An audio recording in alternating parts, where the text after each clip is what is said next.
Good evening and welcome everyone. I'm Darryl Moore, Director of Cityscapes, and I'm pleased to be joined tonight with Cleve West. As many of you will probably know, Cleve is an award-winning garden designer. He's won 6 gold medals at Chelsea Flower Show and won Best in Show 2 years running, which is something no one else has done. Aside from domestic design work, Cleve has also designed the first Horatio's Healing Garden in Salisbury, a Maggie Centre garden in Cardiff, and recently a school garden in Battersea. He's a passionate allotmenteer, as anyone who follows his social media will know. His first book, Our Plot, which came out in 2011, discussed his allotment, which he created with his partner Christine in West London. His latest book, The Garden of Vegan, has just been published by Pimpernel Press. As the title suggests, Cleve is a vegan. He's also an animal rights activist and advocate. So, just a bit of housekeeping. Tonight's format will be as follows. Cleve will discuss his book. He's got a short presentation to run through what the book's about and some of his experiences which led up to writing it. Then I will ask a few questions and have a bit of a discussion with Cleve, and then we'll open it up to questions from all of you. For anyone that isn't familiar with using Zoom, you can post questions in the Q&A box, which you can find down in the bottom menu, at the bottom of your screen there, Q&A. To bring up that panel, just put any questions in there at any stage, and I will read them out to Cleve when we get to that section of the evening. Don't use the chat box for this, use the chat box for chatting, and just maybe let us know where you're listening from, watching from tonight through the chat. Okay, so that's about it for me for now, and I will hand you over to Cleve to give you a bit of an idea about his book, The Garden of Vegan. Cleve? Okay, now I'll have a go. Thanks, Darryl. Just press this button. And that one can actually hopefully do it. Is that working? No. Hang on, sorry. That one, and then that one. That's the one. Yep, it's all good.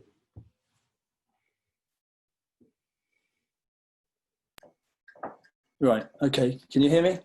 Yep, it's all good, Cleve. Okay, good. Okay, welcome everyone. Thanks very much, and thank you, Darryl, for hosting this event. Sorry about this blast of light coming through the blind. I'm just going to run through the book very quickly before we chat to Darryl about some other stuff. But yeah, thanks to Darryl, and also thanks to Pimpernel Press for being brave enough and bold enough to publish this book. I met Gail and Gail Lynch and Joe Christian at John Brooks's funeral, strangely enough, and they asked me if I'd want to write a book, and I wasn't that keen, but they said if you did want to write a book, what would it be about? And I suggested writing about being vegan and what gardeners can do to make the world a better place. I never expected them to go for it, but we met for lunch, and I just discussed loads of things around animal agriculture, all the different issues, all the negative things that animal agriculture does to the world, including climate change, ocean dead zones, pollution, Amazon rainforest destruction, food security, the health of the world, species extinction and biodiversity loss. And the one thing I didn't include was plague, which is like here at the moment. And I missed a golden opportunity to give it a real good spin. But anyway, I'll have to save that for the second edition. And then I explained about how most of these problems can be mitigated and even fixed by plants. We can literally make a lot of them go away. So this was like the sort of the crux of the book. But I'm also coming from an animal rights point of view. So, I mustn't lose sight of the fact that, we're doing this, I'm doing this, my heart is for the animals. So the definition of veganism is a philosophy and way of living which seeks to exclude, as far as possible, all practical all forms of exploitation and cruelty to animals for food, clothing, entertainment, medicine, or any other purpose, really. And 156 billion land animals and 2.7 trillion marine animals are killed each year. I mean, these figures are astounding. And to put it into perspective, I googled, you know, how long it would take to count to 1 billion if you counted 1 digit per second. And it's an amazing almost 32 years. And that's an optimistic view, considering if you start counting the high numbers, which would take you more than a second to say. And to count to 1 trillion, it would take you almost 32,000 years. So, you know, these are figures that we just band about. They're meaningless, but it just shows you the scale of what goes on. I think it's something like 2,000 animals die a second or something like that. Anyway, I thought in order to actually make the book less challenging for people, I thought I ought to describe my own background, my childhood, and some of the events that have shaped my view of the world. And, you know, I was a horrible little boy as a child. I used to kill insects, you know, used to trample on everything. But I wasn't unkind to the pets that we had and the farm animals that I met. I used to go fishing though, so that already there was like a conflict going on right from that early age. And when we moved to Somerset back in the 70s, you know, there was even more of a conflict, because I used to go fishing and used to catch trout and kill them and eat them.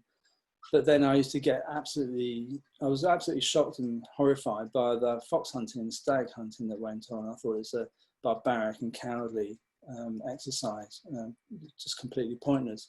So all these sort of conflicts of interest building up. And then as a background to that, I have an Anglo-Indian heritage. So, you know, the diet in our family was meat and fish and dairy heavy, and we used to eat lots of sweets. So, you know, all these things, you know, when some of my uncles and aunts started dying young from heart disease, I was just told it was hereditary and I too would die from heart disease at an early age. No one actually mentioned the diet. And even as an athlete, I had aspirations to go to the Olympics. And studying a sports science degree and nutrition, I didn't come across anything about plant-based food and how that could make you more healthy. So all sorts of stuff going on. But I then met Christine in the early 1980s.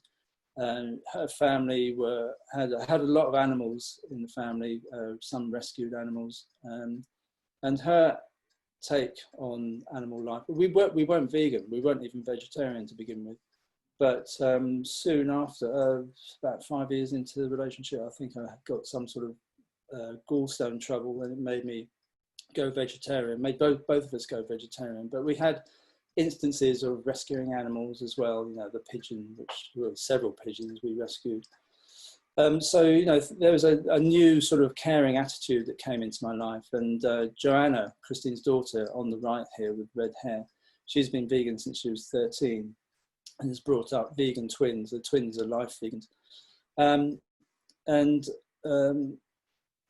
It wasn't until Otto on the left in the green went vegan himself at the age of 12 or 13 that we really sort of took notice. And that was it, really. That was life felt good, you know, certain health benefits kicked in, you know, hay fevers sort of disappeared, a few aches and pains disappeared. So life was great, really enjoying it. And it wasn't a problem at all. It was only when I started watching films and looking a bit more into it, like films like Forks Over Knives, Cowspiracy and Earthings, that it suddenly became very dark. And looking at this film, Dairy is Scary, which is only a 5-minute film on YouTube, and looking at how the egg industry works and the horrific practices that go on, I suddenly realized just what I'd missed as a vegetarian. And it was quite shocking, and I didn't deal with it very well to begin with. And I'm sure there's one or two of you out there who might be listening who got an email from me trying to persuade everyone to go vegan. I was one of those really annoying, you must go vegan people that used to email everyone in sight. But, you know, you suddenly wake up to all this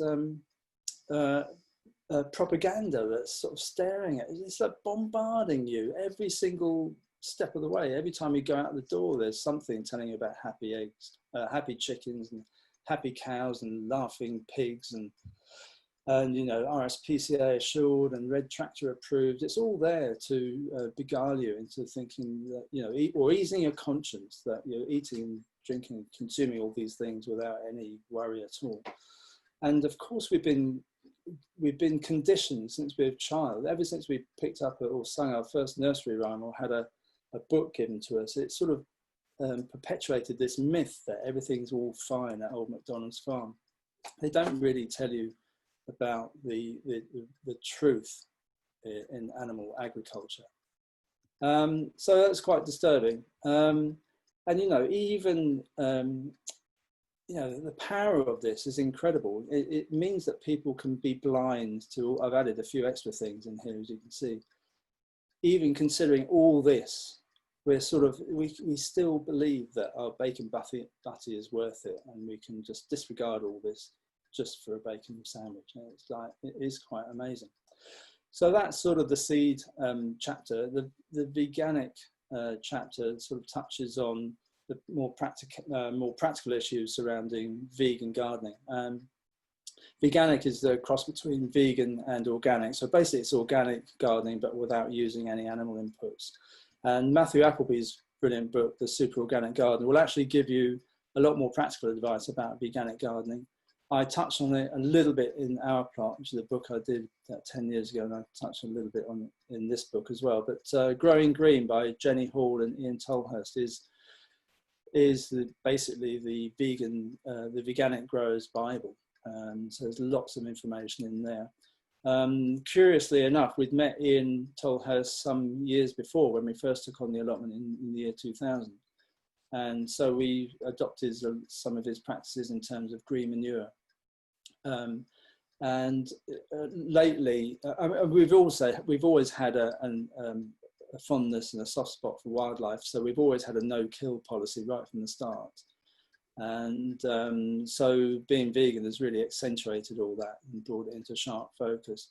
Lately, I've been more, because of my stupid way of actually laying out the allotment. I mean, you wouldn't think I'm a designer, but I got carried away with too many espalier trees, and so all the couch grass lives in the roots of the espalier trees, and so we can never really grow green manure effectively. And so we've turned towards the no-dig effect with, you know, influenced or inspired by Charles Dowding and Stephanie Hafferty. In terms of trying to get rid of the couch grass and actually have a productive plot. And we tried that for the first year this year, and it's worked out quite well. The couch grass hasn't gone, but we've certainly been a lot more productive than we have in recent years. There's a chapter on healing gardens, and I won't go into this in too much detail, but it basically is talking about what we take from the garden but don't necessarily give back, and it sort of highlights some of the more notable gardens I've done for myself and for clients, just to show the power of gardens and what we benefit from by using them and gardening in them. In particular, one that's close to my heart is a garden I did for a church, Christ Church School in Battersea, the bottom centre and the bottom right.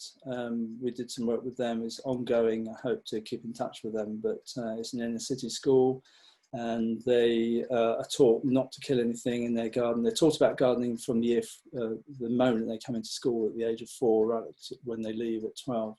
And it's an inspiring place. So they come down to the allotment once a year to learn more about veganic gardening. But the book, the environment chapter is really the one that I want to use to lever gardeners into the vegan movement, because there's so many issues at stake which can be easily offset by a vegan lifestyle. And I won't read all of these out, so we can have more time for questions later. But you know, the meat and dairy industry is largely very inefficient, and you know, a plant-based diet can reduce our greenhouse gas footprint by 73%. And in the UK, oh, by the way, if anyone wants to take a screen grab of this, just to, you know, as we're going, to save me reading it all out, please do go ahead. I can always send on information if you miss anything later. Yeah, 40%, almost half of the UK's land is used for agriculture, and 85% of that is used for animal agriculture. For, you know, that's sort of a combination of grazing and feed crops, but it only produces 48% of our protein and 32% of calories. So it is inefficient, and this is a really interesting recent study by Helen Harwood and Matthew Hayek from Harvard University, which shows that the UK will be, and this is amazing, would be able to sustain itself and meet its Paris Climate Agreement obligations by returning land used for animal agriculture back to forests. And even in an alternative scenario, when you repurpose just over half of the cropland used for animal feed, we could maximise our food self-sufficiency in the UK with increased and more diverse fruit, pulse, vegetable, nut production for human consumption. So that's quite amazing. And I think, you know, given the current situation, ears are starting to prick up, and we're starting to look more into, and I think now we're getting into the Brexit. You know, the one good thing that might come out of Brexit is that we can actually change our food system in some way or form. Now, fake news alert. The pushback from the meat and dairy industry is always ongoing. Farmers, now this is the headline in the newspaper earlier on this year, farmers saying that tofu is worse for the planet than meat. I mean, it's a load of codswallop, and it's surprising when you hear, you know, sort of notable people sort of retweeting this sort of rubbish, because clearly, I mean, they know the facts. Around 70% of the world's soy is fed directly to animals. Only 6% is turned into food for humans. A lot of it is made into oil as well, but the vast majority goes to animals. And the amount of soya you need to actually produce animals or meat is wasteful. I mean, it's huge amounts. And the amount of grain as well fed to animals before we actually eat the animals is ridiculous. So, you know, feeding animals plants before eating the animals is just illogical. You know, you should cut out the middleman and just eat the plants, and we could actually feed the world if we did this. So we also look at health and humanity. I mean, there's lots of, in the resource section, there's lots of information, lots of studies you can read up about. I mean, it's mind-boggling the amount of information out there.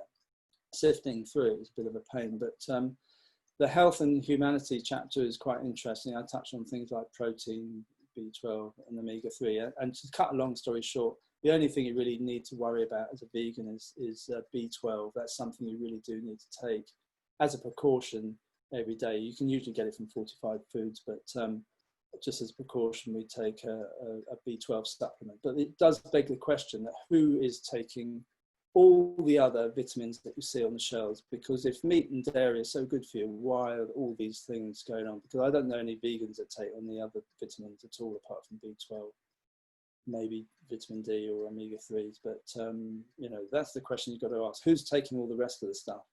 So I touched on heart disease and diabetes, physiology, and antibiotic resistance is a big subject waiting in the wings. And we think COVID's bad. You know, you wait until antibiotic resistance comes into play, because the meat and dairy industry are largely responsible for this.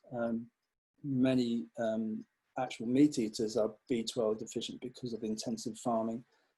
Animals have to be injected with B12. So that's a massive thing that could come and bite us on the backside in future years. So yeah, pandemics, that will be in the second edition, hopefully. But it'd be interesting. I saw this quote just a couple of days ago from Dr. Michael Greger, who is an expert in pandemics. The American Public Health Association, the largest and oldest association of public health professionals in the world, has called for a moratorium on factory farming for nearly 2 decades now. So maybe COVID-19 is the dress rehearsal we need, you know, the fire drill to wake us up from this complacency and help us to reform the food systems we have in place at the moment.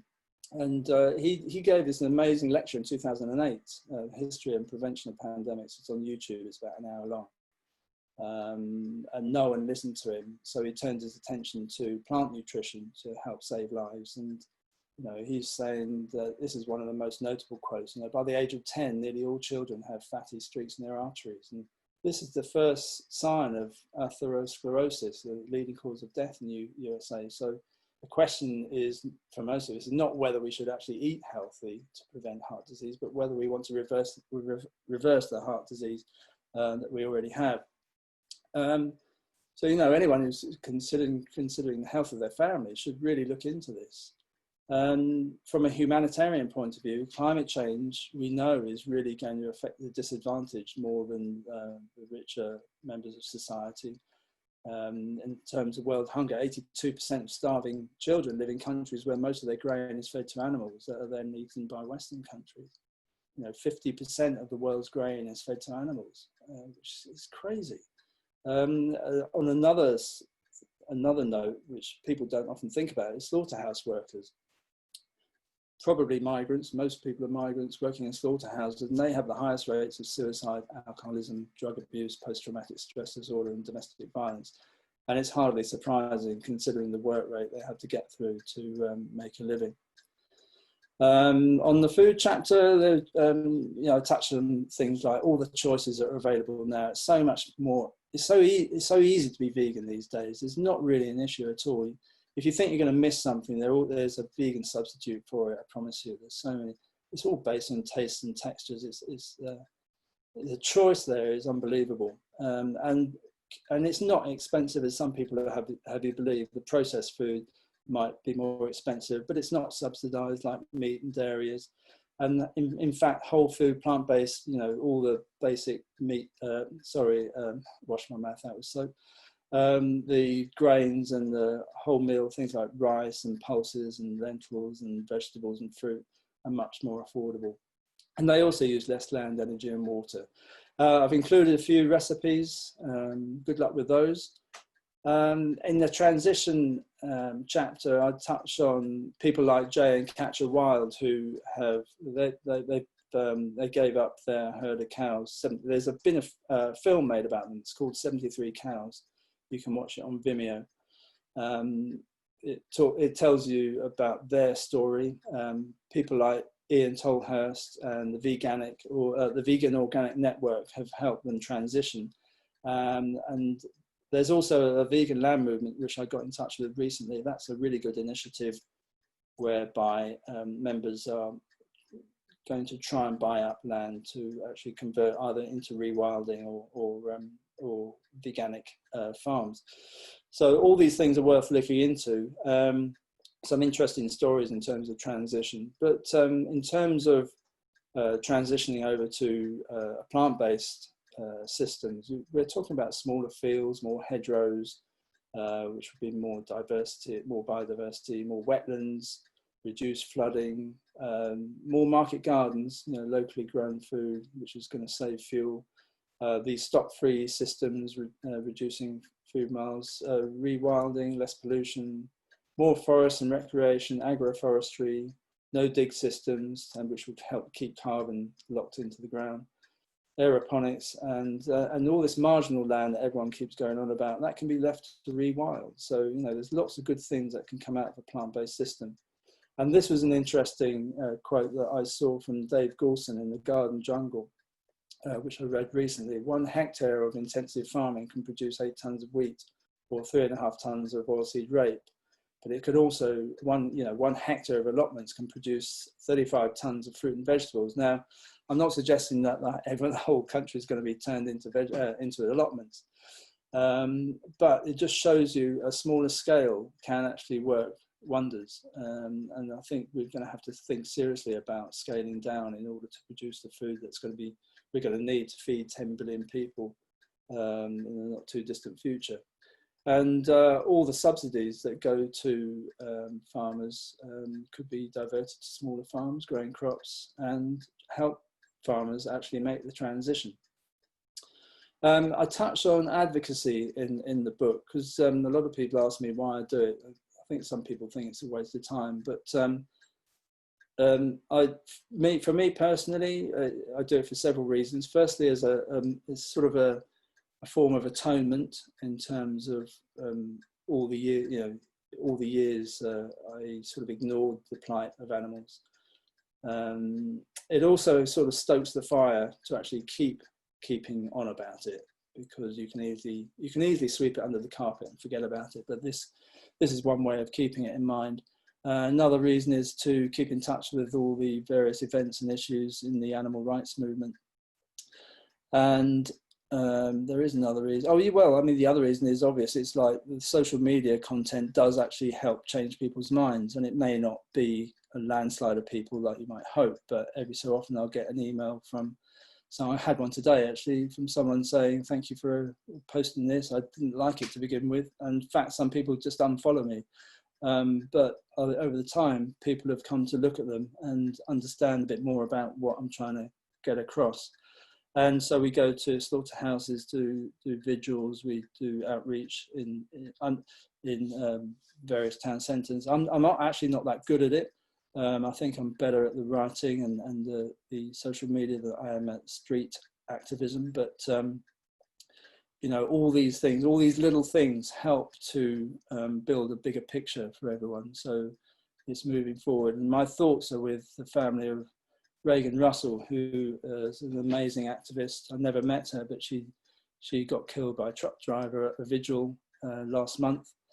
And my thoughts also with Indigo Ron, a friend of mine who's not very well today, and everyone's rooting for him today. So there's some amazing activists. I've met some amazing people, and I'm incredibly pleased. It's enriched my life no end.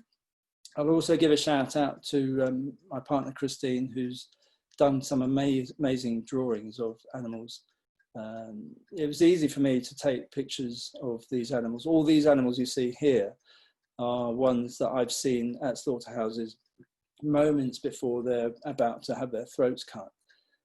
So it delivers an incredible sort of pathos to the book, which is something I hope for, but I underestimated the amount of energy it would take away from Christine all last summer, as she was having to look at these photographs sort of 8 hours a day. And I underestimated that, but I'm really pleased that she put them in. So thank you for that. And basically, is that the garden is a heartfelt plea. The book rather is a heartfelt plea to gardeners, because it is all about plants. Plants can do so much to help this world. We've got the power to make a really positive contribution to the future of the planet.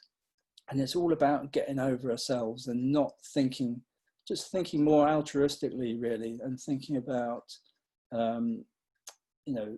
thinking about things from the animal's point of view. Our position of influence is so unique because we've got an incredible understanding of how the world works and how nature works, and what we stand to lose if we don't respect and nurture these environments that we interact with.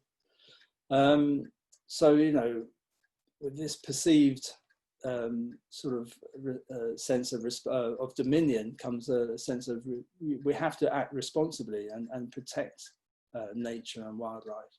So a more humble approach to nature is perhaps the only thing that might save us from the future, might save us from destroying ourselves.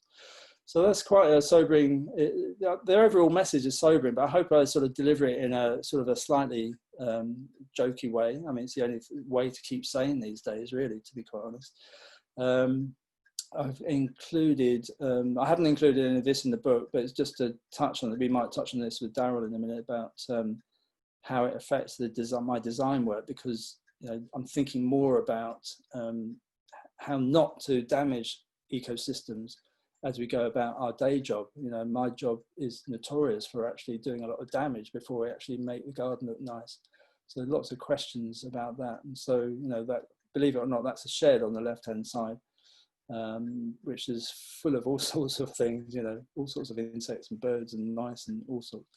The top is on the right is a wall made of wood from Chris and Toby March at their place, which is a fantastic habitat. And then something else we've done on the bottom with logs at the allotment.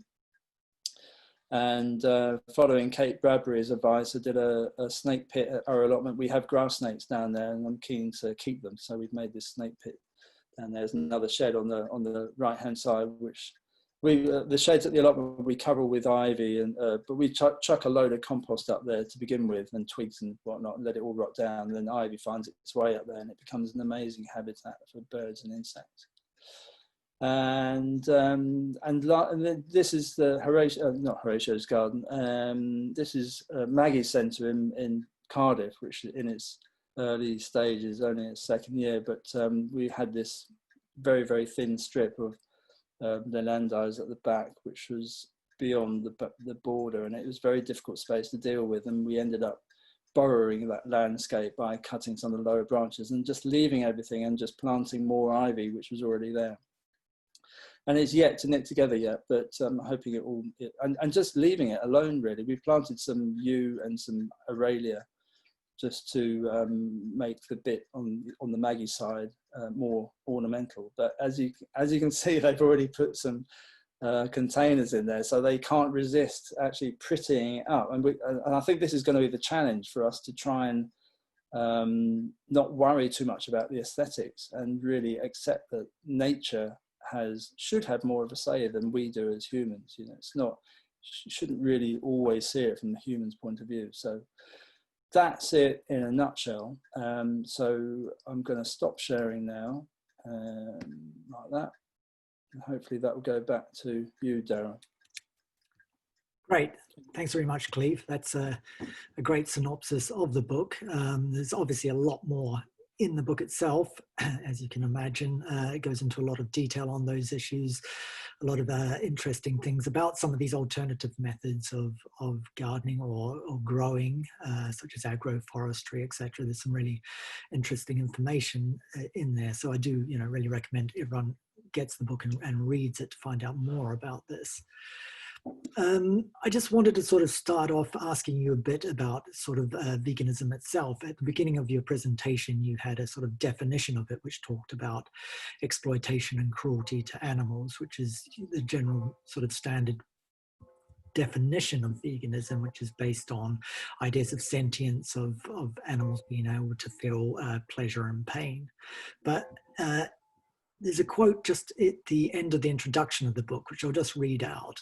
And it says, adopting a more caring attitude to the world and all living things, plants, animals, insects, and vertebrates, can only help improve our relationship with the natural world and, in time, might even have a wider influence on the way we relate to each other as human beings. So that is a sort of a bigger picture than that initial definition that you gave us there at the beginning. It's a lot wider. It's really about life forms. It makes me think of environmentalists sometimes talk about biocentric ethics, which is about life forms. There's a similarity with that. So I just wondered if you'd be able to sort of, talk about this bigger perspective, which, obviously a lot of vegans do have. It's part of it, but you really go into it, I guess, a bit more in the book. But if you could just sort of talk us through a bit of that, what it means to you, how you see it, if you could, elucidate us a bit more. Yeah, I suppose, yeah. I mean, it's just a natural follow-on from being vegan. I think we already had this anyway. I mean, as I said, we already had this no-kill policy down the allotment. So we had a respect for everything that was sharing the garden with us. And we did see it as a sharing thing. Obviously, we got a knickers and a twist when, something came to eat all our lettuce or whatever. But, a little perspective is needed. We're not going to starve if one or two or three or four even lettuces get nicked. But the interest from my point of view at the moment is that it, and it sort of stems from working with the school as well, is watching children having this sort of respect for wildlife right from an early age, unlike me, who was running around squishing things everywhere. From a logic point of view, I can see that it can only help humans relate to each other later on in life. I think these early lessons are really important, and if you're taught respect for the smallest things, I think respect for the larger things, and then ultimately as human beings how we relate to each other, I hope that will follow as a natural course of action. I don't know. I don't know what anyone else thinks, but I'd like to think that was the way. I can't see it doing any harm, put it that way. Okay, so you've kind of gone from veganism into this bigger picture, whereas a lot of people, particularly gardeners, are very interested and concerned about biodiversity. Obviously, we're sort of facing a sixth extinction of species at the moment, so people are looking at bringing in wilder gardening styles, having areas in their gardens for biodiversity. So do you see there's a way in opposite to the way you've come from vegan to sort of biodiversity, from an interest in biodiversity to veganism? Oh, yeah. I suppose I hadn't really thought about that. I suppose, yeah, I see it from both sides, because we were really into all that before we became vegan. So it's curious. It's just that being vegan has really accentuated it and focused us so much more, that we really start to understand the interconnectedness of everything. And we've spoken about this before together a lot. And I think people once people join the dots and they see the interconnectedness of everything and how we're so dependent. I mean, I do in the book, I do spend a lot of time slagging off the human race. I don't know if you've noticed, because we really don't matter. We don't have any function in the world. We go around liking things on Instagram and Facebook, but in terms of actually keeping the world ticking over, we don't actually perform a function. Pretty much everything to do is a net negative. So I think the more people understand about biodiversity, and this lockdown has really helped people look, it's helped a lot of gardeners really look at the garden with a new eye, really starting to understand their space and understanding the workings of it. And the Spring Watch programs, the stuff that Gardeners World are doing with Cape Bradbury, people are really taking notice now. And so I'm hoping that, I'm coming from it from an animal rights point of view. I'm hoping that other people, gardeners, will make that crossover and join the dots from the other end, and just see how important nature is. And if we lose bees or ants or other insects tomorrow, if they all go, then the human race is up a country. If humans disappear tomorrow, then the whole world benefits. So I think a lot of people are getting that. Yeah, I mean, as you say, we have talked a lot together about interconnectedness and a more ecological way of thinking about things, about the coevolution and symbiotic relationships between species. And I guess, there are a lot of people starting to think more about an equity of sort of multi-species justice these days. So, it's not a hierarchy of species, but, humans are one part of the bigger picture. And that's happening in philosophy. People are looking at indigenous cultures, traditions which have had a lighter touch, living on the land, which is almost the sort of polar opposite of the Western capitalist industrial model. So there's a lot of different ways of people coming to this now, this way of thinking. You've sort of mentioned that gardeners need to be ecologists, or designers need to be. What exactly do you mean by that? This is the problem, and I don't really have all the answers at the moment. But my dilemma at the moment is going to a garden and not being able to read it with an ecologist's eye, and not knowing all the names of insects as I do plant names. And I feel that a better understanding of ecology would help me make some much more informed decisions about what to do in the garden and when to leave it alone. Because it's not really just about what insects you see on pollinators. It's also about habitats and what, you have to understand the whole life cycle of an insect, from when it's, from the egg right to when it's to a caterpillar, to a moth, to, the whole cycle, because it involves various habitats and food sources. So understanding that is quite complex. So you can't know everything. So it's good to be interested, but I'm at my age, I'm thinking, oh God, I've got all this to learn now. So I'm going to be on the phone to various ecologists and entomologists, and I was really interested to listen to Fergus Garrett's lecture he did from Great Dixter last week or the week before, about biodiversity and doing a biodiversity audit down there, which revealed all sorts of different interesting things, and it's overall very positive. At the same time, I haven't read it yet, but I've got Douglas Talamay's book staring at me, and I heard a little snippet of him on the Sarah Wilson's Roots and All podcast, and you know, there are some worrying times ahead if we neglect nature, if we don't get to know it and understand it, and garden with a much more thoughtful in a much more thoughtful way.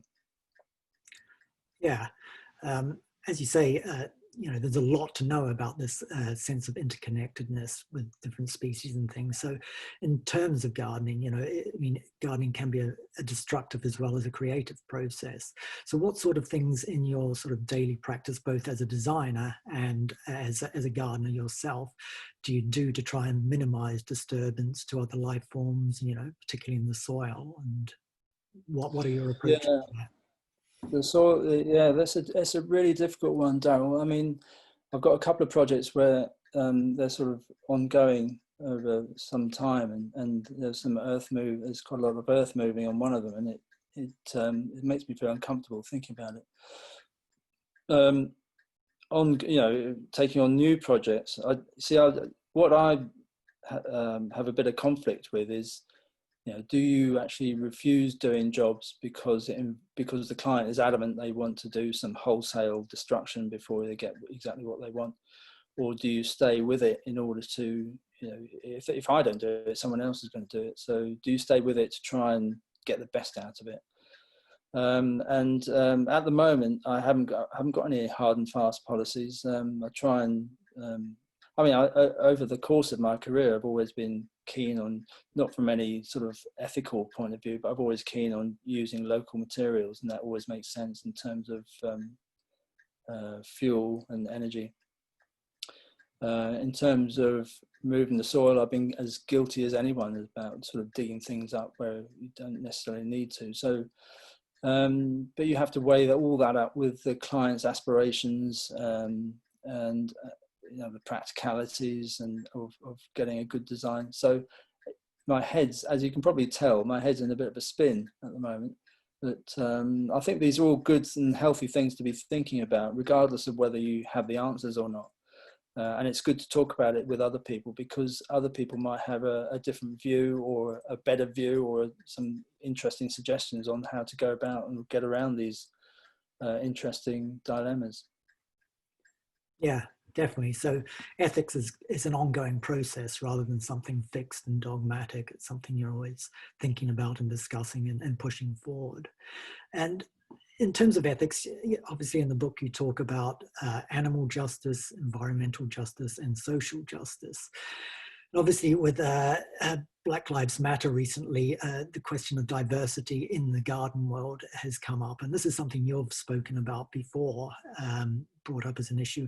I wondered if you just wanted to say something about your experiences and, you know, and also sort of obviously thinking about Chelsea. If I think about everyone that I can think of that's won Best in Show, they've all been white apart from you. So there is a real issue there. And as I say, you have brought it up in the media before. You know, what are your thoughts at this particular point in time? Yeah, I've been thinking about it more lately. I mean, I did have a whinge about it about 15 years ago, but no one really was that interested. And now all the Black Lives, since George Floyd died, there's been a whole load of interest, which has been great. But it's slightly embarrassing that people are sort of coming to me to ask about it, because I'm from an Anglo-Indian heritage. I was born and raised here. I've had white privilege all my life. I've only had a few racial, racist encounters, which is nothing compared to, I mean, I'm halfway through reading Akala's book, Natives, which is incredible, really interesting. I've had nothing compared to what he's been through, and many other people. But so it's slightly embarrassing when it shows you the state of the situation when people in the horticultural industry are coming to ask me about it, when you know, I'm actually pretty much the same. You know, I've had white privilege all my life. So but it's good that conversations are being raised, and there's been some really interesting stuff on social media. And I'm but I'm also interested in how, you know, this whole business about, you know, the colonial influence in terms of the gathering of plants and how we view native plants, and you know, the fact that native plants are great for biodiversity, and the actual term native, you know, is suddenly becoming all a bit contentious, and whether we're using racist language within the horticultural world. It's a very interesting moment in time, and I still don't know where. Having listened to Fergus's talk a couple of weeks ago, and having read Benjamin Vogt's book, A New Garden Ethic, and with Douglas Talamay's book, you know, staring at me in the face, I'm still unsure about which path to tread on, in terms of which plants to use, which, you know, from an ethical point of view, is too much for my tiny brain, I'm afraid. I need more guidance. Okay, great. Right, I'm going to throw it open to some of our attendees' questions now. I've got one here from, well, actually there was one from Steve Jameson, which did sort of follow on from that. You know, how do you think we can encourage more BAME to take up horticulture and agriculture and be involved in the greening of city space? They seem badly represented in this work, and more needs to be done to encourage them. Yeah, that's interesting. I mean, I was talking to the head teacher at the school in Christchurch, Battersea, and it's true that we touched on this in one of your salons at Cityscapes, that parents of BAME children don't necessarily want their children to go into gardening because they see it as a backward step. You know, there's sort of slave connotations associated with it, but as Sarah Wilson mentioned to me a while back, it says as much about the horticultural industry as a whole. You know, the fact that gardens are paid so poorly. Sort of, there's all sorts of different things to consider. So, but some of the children from the school came to the Chelsea Flower Show last year and were quite taken with the whole, you know, well, the celebrity aspect of the whole thing. Whether that's a good thing or a bad thing, I don't know, but they could see another side to gardening, certainly, which they hadn't realised before. But certainly, you know, gardening as a profession probably needs a bit of a facelift to make it more attractive to people generally, not just for BAME children. I don't know what you think about that. Yeah, obviously there is a lot of work to be done, and I know that we're sort of discussing that within various industry situations that I'm involved with, and other people, you know, from follow on from the salon we had. Has been a lot of activity since then. Steve also had a question kind of about the ethics of your corporate clients, really, designing show gardens. You know, how has that fitted with your worldview? You know, is that a clash there? Yeah, that's a really good question. I don't know, because I made a decision. I mean, I know we've talked about doing a joint collaborative show garden at some point with Tony Hayward. I feel like if you had asked me this question 3 or 4 years ago, I might have a different answer. But at the moment, I've got no energy for show gardens anymore. I think I've done my time on show gardens.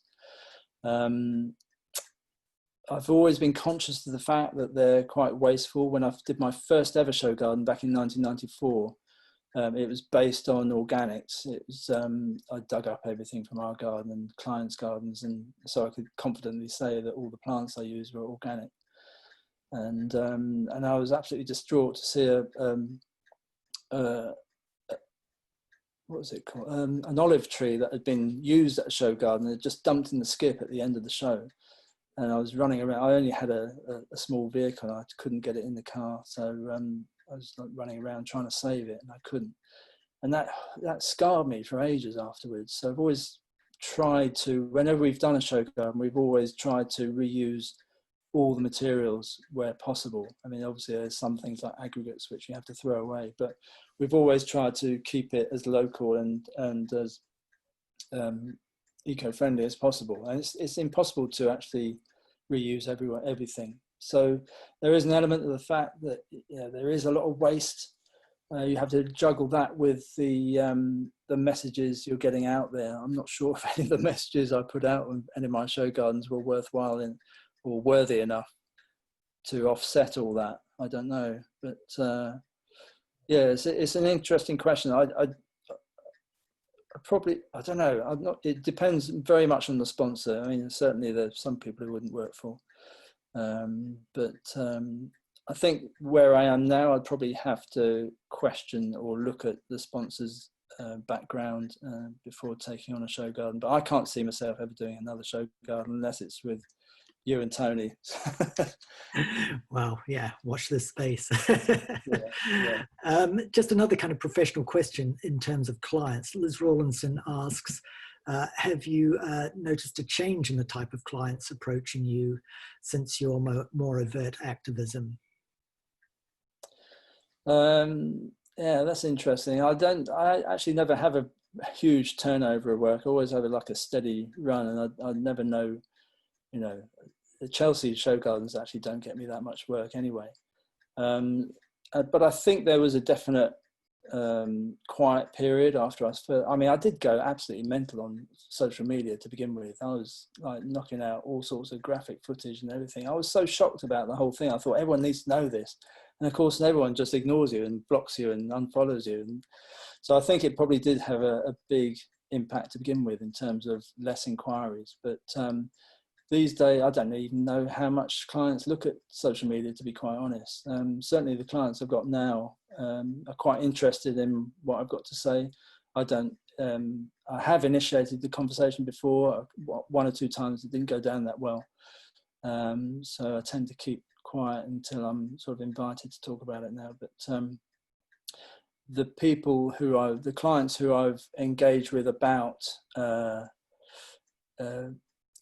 biodiversity issues are certainly interested. I think they've already picked up on other stuff, be it Spring Watch or whatever.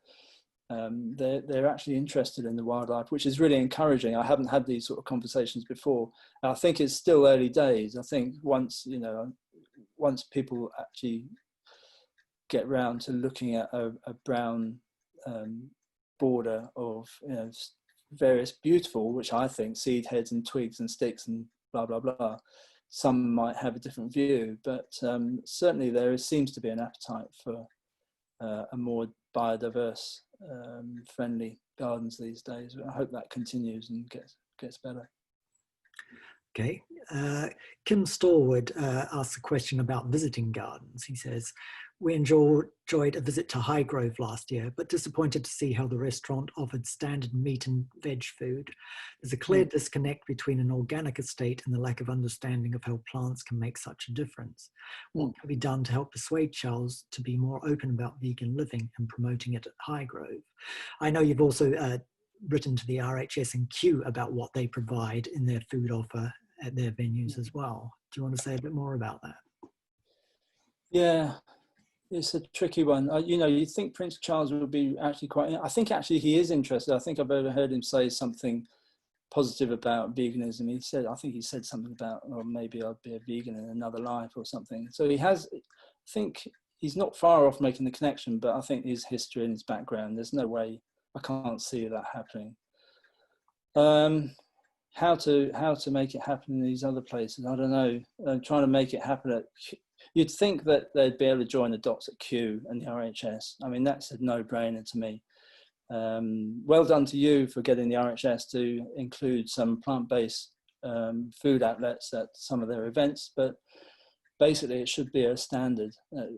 Plant-based food sends out a strong message, and it's a soft message as well. It's not, I don't know anyone who can't go without meat just for one meal. So if people aren't going, if people say, well, I'm not going to Kew or I'm not going to an RHS event because they're not serving hamburgers, then that just says a lot about how good the event is to me. People should be able to, I think that will send a strong message. If all these places and establishments had plant-based food, that would, it's an easy way for people to engage with veganism. It's non-confrontational, everyone benefits, no one gets hurt. But Prince Charles, I think Kim, I can't see that's going to happen. Okay. Obviously, in the book, you point out there's a lot of reasons for going vegan, you know, whether it's health or environment. And picking up on the health aspect, Liz Pearce asks, well, she says, I feel that the focus for a lot of people is on the positive health impacts, and asks you, do you think it matters that the animal rights case sometimes gets cut out as it clearly feels, or as it's clearly less feel good? Yeah, I think it does. It's slightly annoying, but sometimes you have to take what you can out of an argument.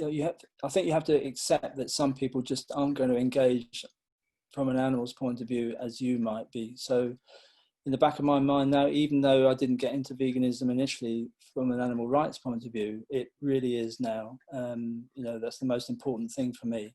So it does irk slightly when people bang on about health and the environment, and so, because the animals should be the most important. The fact that we are healthier for it and the environment's healthier for it is just an added bonus. So yeah, it is slightly grating, but that's life, I'm afraid. Yep. Okay, and there's kind of two questions about sort of transition from animals to a plant-based system. One from Xanthi White in New Zealand, and one from Richard Payne. Xanthi is asking about animals as part of sort of ecosystems, and if you stop breeding them, what happens to those food systems and the relationships that animals have within them. And sort of similarly, Richard asks about, well, if we did move to change to a vegan lifestyle, what would happen to all the animals that are already in the system, basically in the agriculture industry? Yeah. Okay, well, it's not going to happen overnight. You get a lot of people actually, and they're quite serious when they say, well, what's going to happen to all these animals? They're going to be out in the street. That isn't going to happen. Over a long time, it will take many years for this to work out. But as demand goes down, less animals are being. The amount of animals that are being produced is only there because there's a consumer demand for it. As consumer demand goes down, so the amount of animals actually being forcibly impregnated will go down as well. So hopefully we can get to a point where laws are implemented to actually outlaw animal farming or animal husbandry like that, intensive farming, and then even small-scale farming. There will be places like, hopefully there'll be places like Knepp, which the Knepp estate down in Sussex, which has a rewilding scheme where these animals, so you're not going to lose animals completely. Hopefully there'll be places like Knepp without the killing. Hopefully that would be the ideal scenario, sort of a Knepp style estate where animals can thrive and actually contribute to a biodiverse landscape. So that needs some working out. I had this sort of vague notion that organisations like the National Trust could actually do something useful and maybe use the Knepp model in some way in the land that they own. So I think animals produced on the scale that we're seeing now, that would go, but it's not going to happen overnight. And in time, I hope that because herbivores are actually if you read Wilding by Isabella Tree, which is a really good read, it explains how herbivores are sort of crucial to the biodiversity we have in the landscape in terms of all the different types of the scrub land that produces the oaks and all the animals and insects that go with it. So I can thoroughly recommend that book. So yeah, more of that. But yet, getting over the killing bit is the tricky part. And I don't know how much money they make from killing their animals, but they make money from ecotourism, which seems to be a natural follow-on from the rewilding idea. So yeah, time will tell. But we're not going to see pigs and cows roaming the streets anytime soon, unless you're in some of these towns where you see all the goats coming out during lockdown. That was quite interesting. Goats in Germany. Yeah. Okay, we've had a few questions sort of about materials and plants, and obviously about how we can be sourcing them. Dan Hartley asked about, using stone, which obviously is a natural resource, which seems good, but, is it really good? And particularly depending where we're getting it from. Alex Jacko asks about any recommendations for vegan and eco-friendly nurseries, gardening supplies, or a good source or website. And Tony Hayward also asked about, should there be a database or document to help gardeners who want to ethically source garden materials? So yeah, no, all this is really good. I mean, I've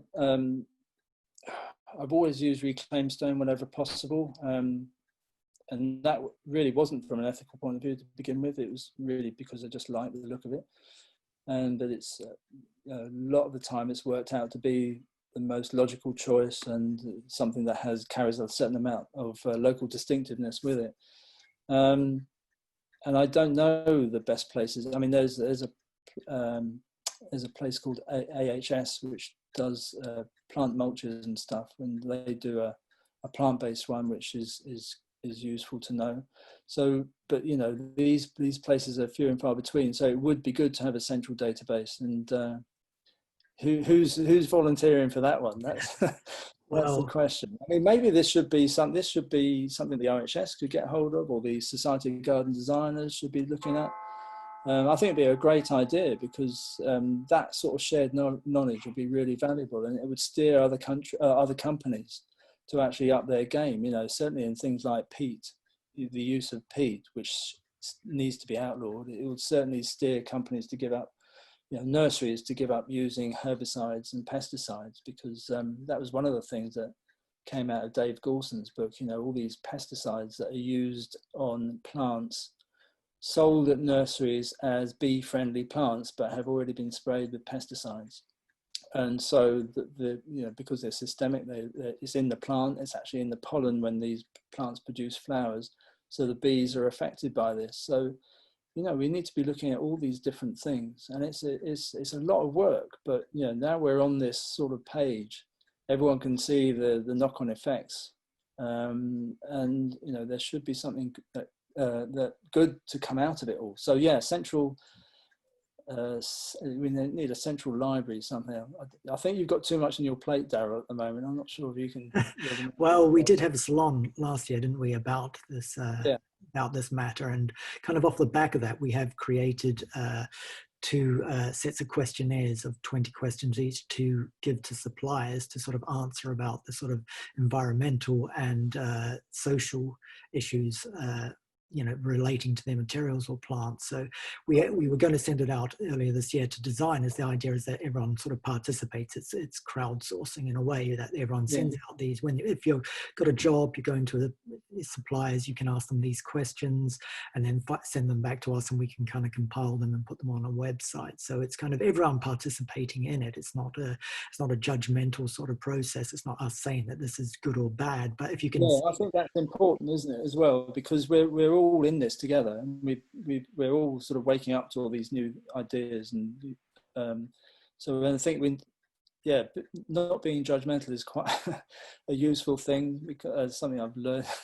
It's very difficult to be non-judgmental as a vegan, but sometimes you have to sort of give a little slack, because we're all learning new stuff, and you can only take so much on board at any given time. But I think that's a really good initiative. Be interested to take part in that as well. Yeah, great. Okay, Jackie Herold says, I'm interested to know about the responses of Maggie Centre patients to your planting, and how this fits with the centre's holistic approach to both their diet and herbal therapies. Also, herbal therapies was something that was brought up by Deanne Greenwood as well. So if maybe you can talk about that. Okay.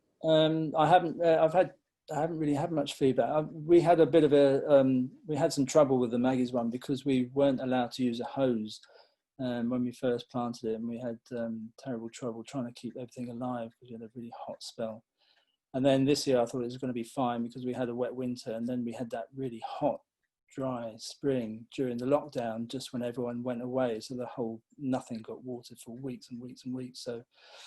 So we've had I'm sort of anticipating a bit of repair work there at some point. But I haven't, because it's in Cardiff, I don't go down there, and it's obviously because of the lockdown, I haven't been down there for quite some time now.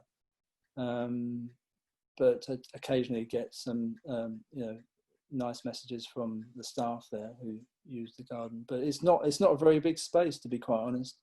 It's one of the smallest of all the Maggie's centres, so the scope was quite limited.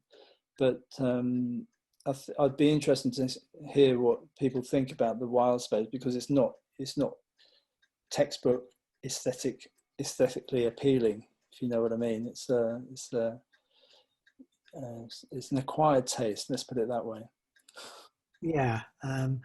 Andre Davies brings that up, actually. It says the aesthetic of nature can be messy and untidy to a gardener's eye. We need to learn to see this as beauty and bring more of it into our urban spaces. We don't need to tidy up nature, but learn to read to do it better. And she suggests that, as with you working with schools, is one way to do that, is to educate younger sort of generations. Do you think there's any ways that can be done, for older generations, as it were, because people are very keyed into gardens as being tidy kind of spaces? Yeah, I don't know how to. I'm not sure about that. I suppose educate. You're never too young. You're never too old to learn. So I think the more we speak about this as garden designers and try and, because we all have a view of how a garden should look, and I'll be just as guilty if someone comes around to our garden to start hoiking out weeds and stuff, whereas those weeds probably have some important value for wildlife. So I've got a long way to go myself in learning about all this and trying to adjust and get accustomed to a less than appealing look, because we've been conditioned. All the books and magazines you see has everything looking perfectly. Has everything looking perfect. So it's a different type of conditioning, isn't it? It's quite interesting. It's something I had never really thought about before. Yeah. It is, but I think there's ways of balancing it, and I think that's what certainly up in Sheffield, Nigel Dunnett and James Hitchmo are looking at the ways that you can still do this kind of ecologically, but aesthetically as well. So it's about how we strike that kind of balance. Yeah, but I wonder if they still put out nettles and stuff when they appear. Yeah, well, that's what you need to ask the gardeners who maintain the spaces. Yeah. No, I've seen some amazing spaces by Nigel Dunnett lately, and but I would, it'd be interesting to see if they start I'd be interested to know what they take out. Yeah, I think this is it, isn't it? It's not so much the designing and planting gardens. It is about the aftercare and how much do you take out. this is something that I work with myself. So it is, it is always making a judgment, about what to leave in and what to leave out. And then just it's an experiment a lot of the time to see how plants do work together. Yeah, exactly. Because it's all very well having that idea, but especially if you're working in the public realm, you're not going to win many people over by leaving the whole place run to nettles and docks and stuff. Yeah, a lot of it's about getting the right plant communities together and structured in layers and density that will keep out other weeds as well. So it's part of gaining that kind of ecological knowledge is a key part of it. There's just a couple of questions we've got here about food, which is interesting. And Juliet Sargent says, I look at some of the vegan offerings in the supermarket. I see luminous pink bacon flavor, etc.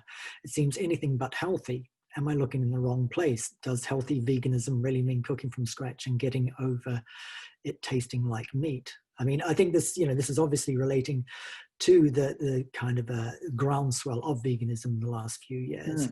I've been a vegan for a very long time, so I've seen this change dramatically. Yeah, you've seen massive change. Yeah, and and it is, and we do see this kind of current sort of trend for vegan junk food a lot of the time. Which you do have to question. Well, how much healthier is this? What's your perspective on all that? Yeah, you just because you're vegan doesn't mean you're going to be instantly healthy. If you eat all that stuff, then you'll probably be healthier than a meat eater, but still not that healthy, because a lot of it is loaded with sodium. sugar and whatnot. So and vegetable fat's not particularly, it's not as bad for you as animal fat, but it's still not great for your arteries. So there is a certain balance. I mean, I hanker after a bit of junk food as much as anyone. So but most of the time, I'd say 90% of the time, we cook just basic simple stuff, and it's I can't say that it's cordon bleu every time, but it's certainly good enough for me. And the junk food is just a little treat every so often.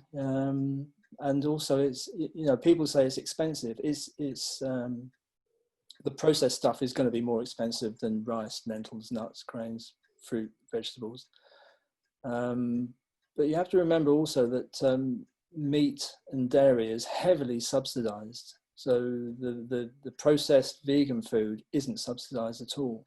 And it's about the same price as meat. So you imagine how much meat and dairy would cost if those subsidies were taken away.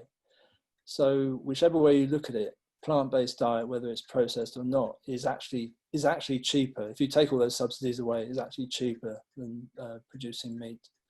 So it's good if you can cook. We do. Fortunately, Christine and I do cook, and we enjoy cooking. Finding the enough time to cook is always the problem. But we've got so many cookbooks, and we're slowly.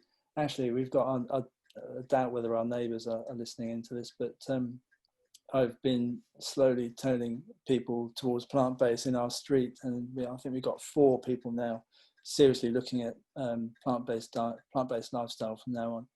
And I might start a little library with the amount of cookbooks, because you buy all these cookbooks and you never use all of them, do you? So we have our favourites. Yeah. Okay. I'm sure Juliet can cook. I'm sure she's a great cook. Obviously, in your presentation, you showed different sorts of foods, and Butter Wakefield asks, "How does the Hellman's Mayo taste?" I'd love a recommendation before buying it.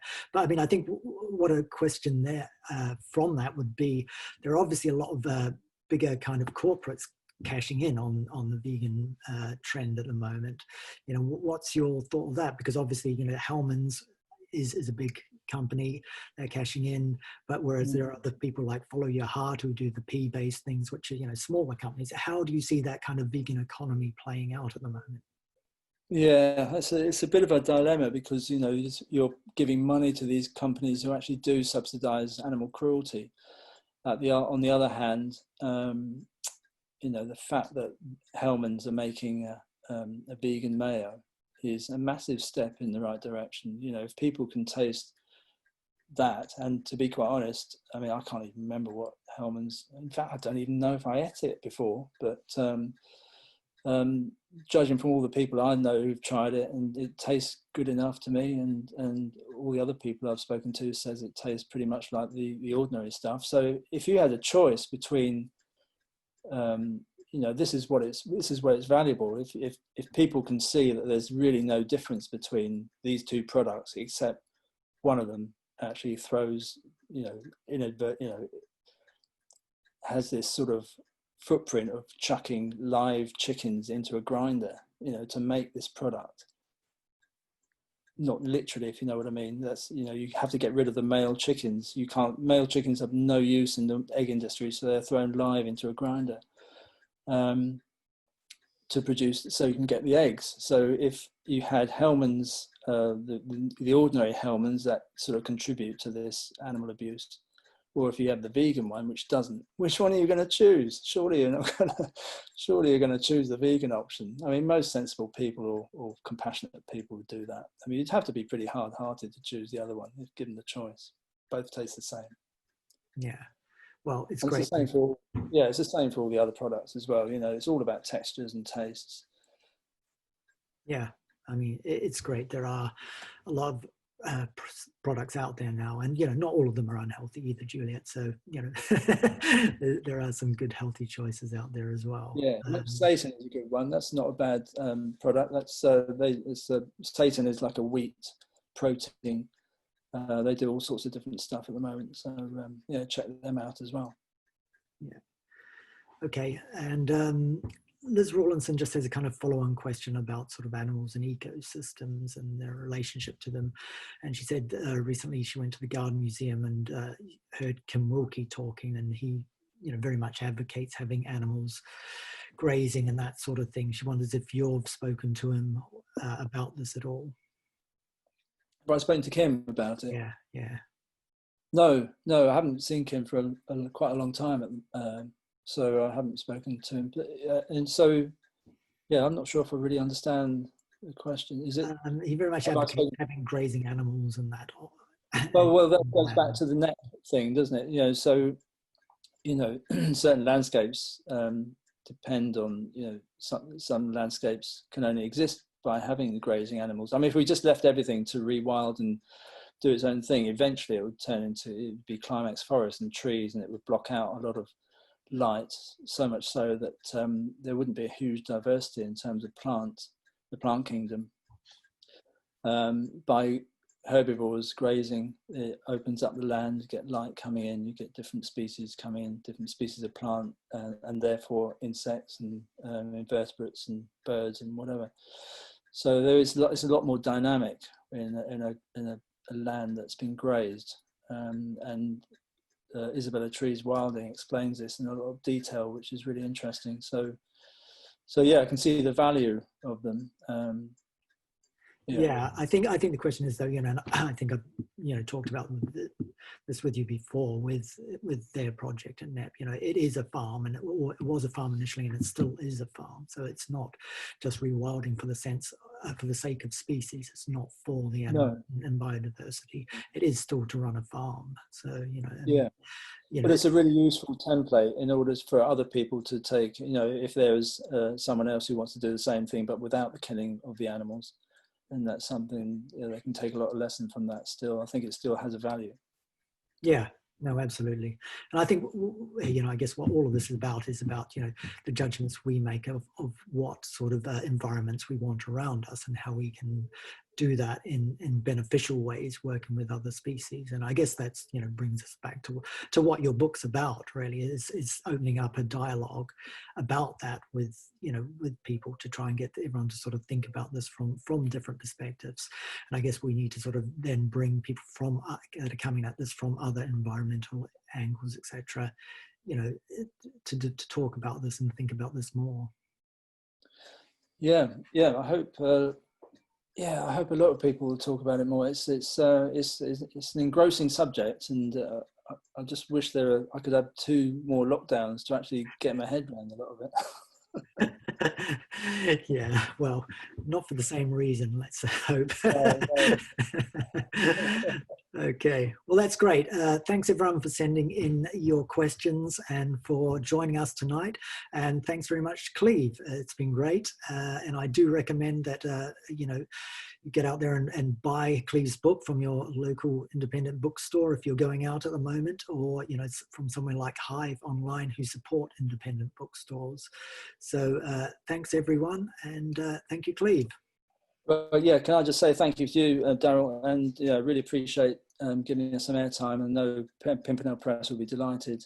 And if anyone's got any, thanks everyone for tuning in. And if anyone's got any specific questions they want to ask, I'm always available. You can just contact me through my website or social media. I'll be more than grateful, more than delighted to answer any questions. Thank you. Great. Thanks. Bye, everyone. Bye.